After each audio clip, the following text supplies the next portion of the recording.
Shorts ഒന്നും ഇടാനില്ലാഞ്ഞപ്പോഴത്തേക്കിനും ചുമ്മാ ഒരു ഷോർട്ട് അപ്ലോഡ് ചെയ്തേക്കാമെന്ന് വിചാരിച്ചിട്ടാണ്. അപ്പോൾ എന്തായാലും എല്ലാവർക്കും ഇഷ്ടപ്പെടുവാണെങ്കിൽ സപ്പോർട്ട് ചെയ്യാൻ മറക്കല്ലേ. ആൻ ഫ്രാങ്കിൻ്റെ ഡയറി കുറിപ്പുകൾ എന്ന പുസ്തകമാണ് ഞാനിപ്പോൾ റീസെൻ്റ്ലി വായിച്ച് കഴിഞ്ഞെന്ന് വേണേൽ പറയാം. എങ്കിലും കുറച്ച് ഭാഗം കൂടെ ഉണ്ട്. The diary of a young girl എന്നാണ് പറയണത്. അതായത് രണ്ടാം ലോക മഹായുദ്ധത്തെ പറ്റി ലോകത്തോട് വിളിച്ചു പറഞ്ഞ പുസ്തകമാണ് ആൻ ഫ്രാങ്കിൻ്റെ ഡയറി കുറിപ്പുകൾ. ഒളിത്താവളത്തിലും കോൺസെൻട്രേഷൻ ക്യാമ്പുകളിലും ജൂതന്മാർ അനുഭവിക്കേണ്ടി വന്ന നരകയാതനകളാണ് ആൻ ഫ്രാങ്കിനെ പോലുള്ളവർ ലോകത്തോട് വിളിച്ചു പറഞ്ഞ്.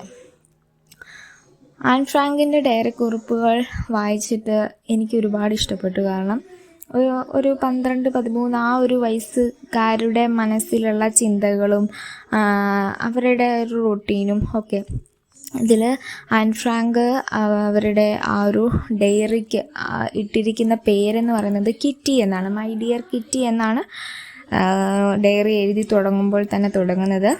അപ്പം പ്രിയപ്പെട്ട കിറ്റി എന്നാണ് കേട്ടോ.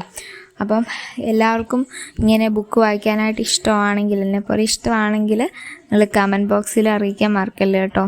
Thank you.